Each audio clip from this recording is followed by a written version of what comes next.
Between 1545 and 1810, one mountain in Bolivia produced nearly 20% of all the silver ever mined in human history. Over 150,000 tons of silver. That's 150 million kilograms of pure wealth extracted from a single peak the Spanish called Cerro Rico, the rich mountain. And here's what most people don't understand. That silver didn't make Spain rich. It made China powerful. Because while Spain was digging it out of the ground in South America, China was pulling it across the Pacific faster than any empire in history. Not through conquest, not through colonization, through something far more sophisticated. China created the world's first demand-based economic system, and they used silver as the control mechanism. From 1567 to 1644, China absorbed between 30% and 50% of all the silver produced globally. Think about that. One country consuming half the world's silver supply for 77 years. This was an accident. This was strategy. And the mechanism they used, the single whip reform of 1581, didn't just change China's tax system. It changed how the entire world traded. Because once China demanded silver, once they made it the only acceptable payment for silk, porcelain, and tea, every merchant, every empire, every economy on earth had to find silver. And the scramble to feed China's silver appetite created the first truly global trade network. This is the story of how ancient China used silver to control global commerce 300 years before anyone called it globalization. Let me show you exactly how they did it. Before we understand China's silver strategy, you need to understand China's money problem, because that problem created the opportunity. In the early Ming Dynasty, starting in 1368, China had what looked like the most advanced monetary system on earth, paper money. They'd invented it during the Song Dynasty, centuries before anyone else. The Daming Baochao, the Great Ming Treasure Note, was issued starting in 1375. It was convenient, it was light, it was efficient, and it failed catastrophically. Why? The same reason every paper currency fails: overprinting. The Ming government needed to fund military campaigns against the Mongols, build infrastructure, pay officials. So they printed money, more and more. And when you print money without backing, inflation destroys trust. By the mid-1400s, the Daming Baochao was worthless. Merchants refused to accept it. Markets reverted to barter. The government tried issuing copper coins to replace the failed paper money, but copper production was inconsistent. They couldn't produce enough coins to meet demand. And here's the critical point. China's economy was massive. In the 1500s, China represented roughly 25% of global population and approximately 30% of global economic output. That's 1/4 of humanity conducting commerce in the world's most sophisticated market system. And they had no reliable medium of exchange, no money that worked. This created a crisis, but it also created an opportunity. Because what China couldn't produce internally, they could demand externally. Enter silver. China has almost no natural silver deposits.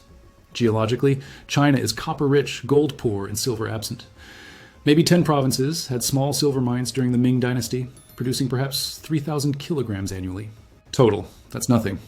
For comparison, at its peak in 1592, the Potosí mine in Bolivia alone was producing over 250,000 kilograms of silver per year. China couldn't mine silver, but China desperately needed silver, and here's where the genius begins. Instead of trying to solve the problem internally, instead of conquering neighbors for their silver, China did something revolutionary. They made silver the key to accessing Chinese goods. And Chinese goods were what the entire world wanted. Silk that couldn't be replicated anywhere else. Porcelain, so fine Europeans called it China and spent centuries trying to copy it. Tea that became the most traded commodity in Asia. Lacquerware, jade, textiles. China produced luxury goods that commanded premium prices in every market from Europe to Africa to the Americas. And starting in the mid-1500s, China made a simple rule. If you want Chinese goods, you pay in silver, not gold, not copper, not barter, silver. The official policy began in 1567 under the Longqing Emperor. The Ming government lifted certain restrictions on foreign trade and specifically legalized private transactions using silver for amounts over 0.1 tael, roughly 3.7 grams. This sounds technical, but it was revolutionary. It meant silver was now officially recognized as money for trade. But the real transformation came in 1581 with the single whip reform. This is the moment when China's silver strategy becomes a global force. Zhang Zhuzheng, Grand Secretary of the Ming Dynasty, implemented a tax reform that changed everything. Here's what it did. Before 1581, Chinese taxes were paid in kind. Farmers paid grain, craftsmen paid goods, workers paid labor service. It was complex, inefficient, and corrupt. Local officials converted goods at whatever rates they wanted, skimming profits at every step. The single whip reform simplified everything into one principle: pay your taxes in silver. Land taxes, labor obligations, tribute payments, all converted to a single silver payment based on land holdings and population. This was the first modern tax system, and it had one immediate effect. It created massive demand for silver across the entire Chinese empire. Let me show you the scale. After the single whip reform, China's fiscal revenue system required silver at unprecedented levels. Before 1581, maybe 30% to 40% of taxes involved some silver. After 1581, according to records, the government's annual silver tax revenue increased dramatically, eventually requiring millions of taels annually. One tael equals approximately 37 grams of silver. The Ming government's silver revenue reportedly went from around 2 million taels before the reform to over 4 million taels within a decade. And that's just government revenue. When you add private commerce, wages, rents, purchases, the total silver consumption of the Chinese economy was staggering. Conservative estimates put China's silver absorption during the late Ming period at 200 to 300 tons annually. That's 200,000 to 300,000 kilograms every single year. For decades. Where does that silver come from? Not from China, from the rest of the world. And this is where the global trade network emerges. Japan was the first major source. The Iwami silver mines in southwest Japan, developed in the 1520s, were exporting silver through Nagasaki starting around 1570.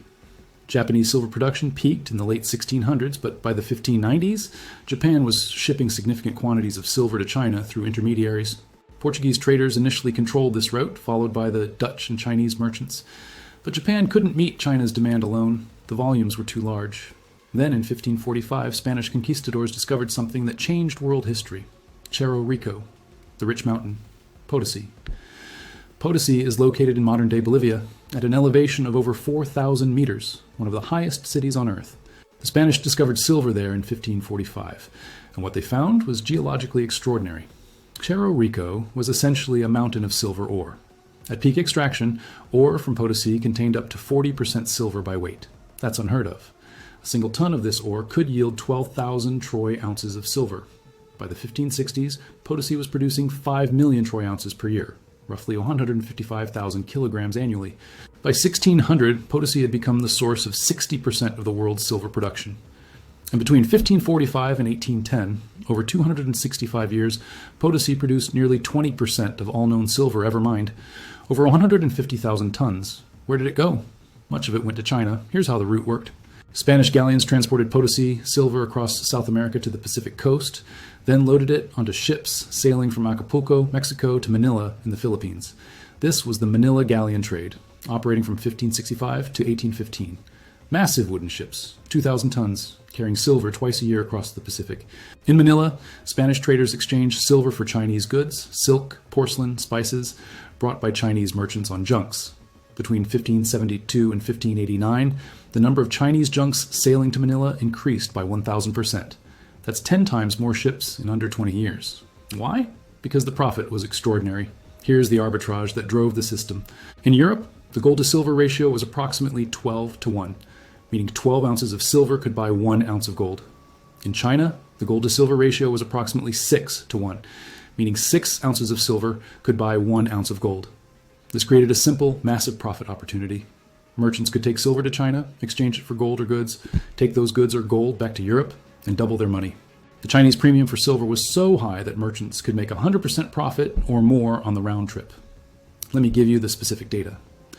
According to Spanish colonial records, between the 1570s and 1644, the annual flow of silver from the Americas to China via the Manila route was estimated at 2 million to 3 million pesos per year. That's roughly 50 to 75 tons of silver annually, just through Manila. And that's only one route.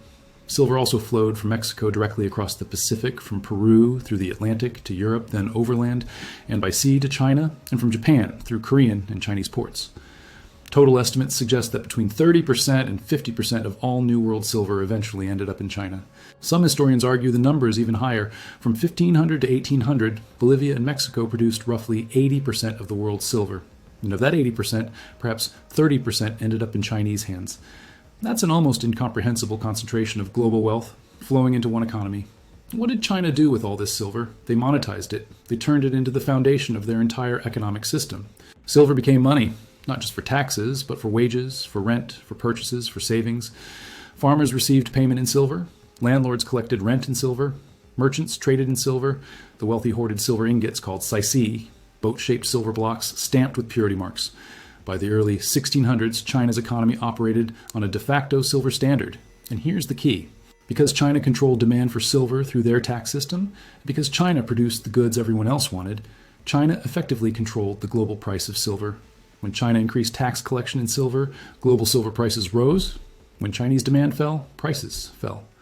The Middle Kingdom wasn't just participating in global trade, they were setting the terms. And this had consequences. Enormous consequences. For Spain, the silver from Potosí funded 2 centuries of empire. Spain became the dominant European power in the 1500s and 1600s, waging wars against England, France, the Dutch, the Ottoman Empire, all financed by Potosí silver. But most of that silver didn't stay in Spain. It flowed through Spain to China. Spain was essentially the middleman.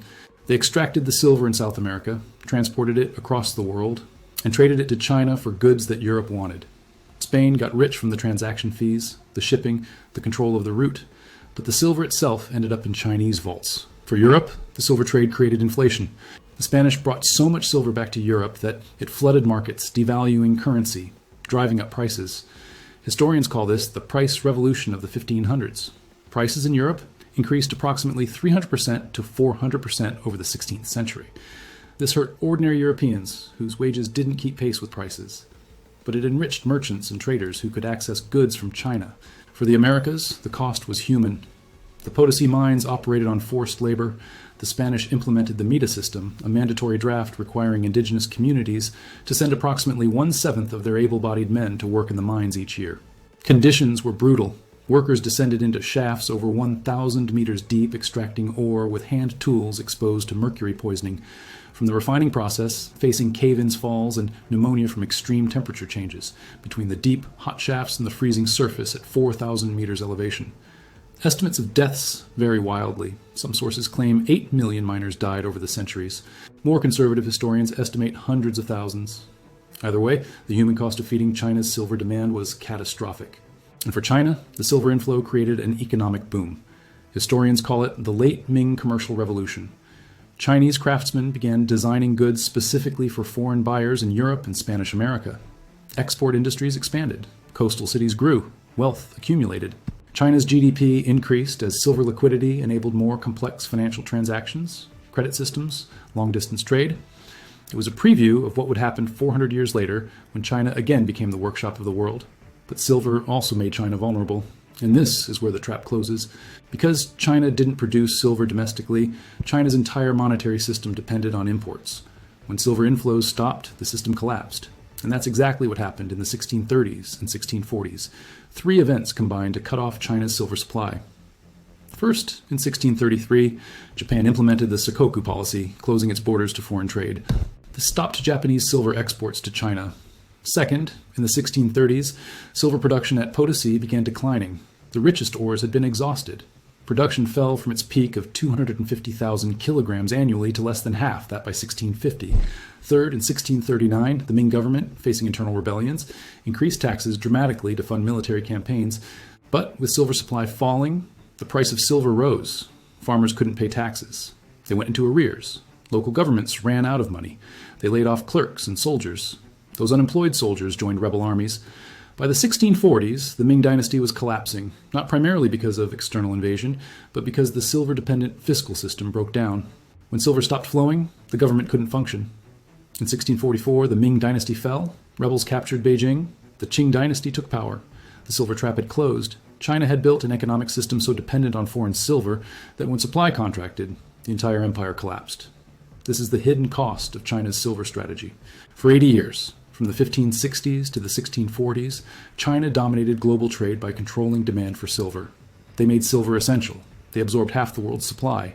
They created the first demand-driven global economy. But they also made themselves vulnerable to forces they couldn't control. Spanish mining output, Japanese trade policy, global silver prices. When those forces turned against them, the system imploded. But here's what's fascinating. The strategy worked. For nearly a century, China used silver to control global trade without firing a shot, without colonizing a single territory, without a navy that patrolled foreign waters.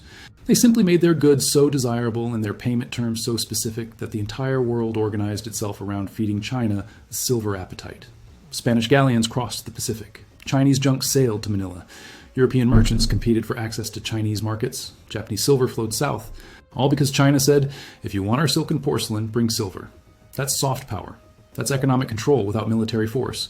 And it worked until the system became too rigid, too dependent, too vulnerable. The lessons here are profound. First, controlling demand is more powerful than controlling supply.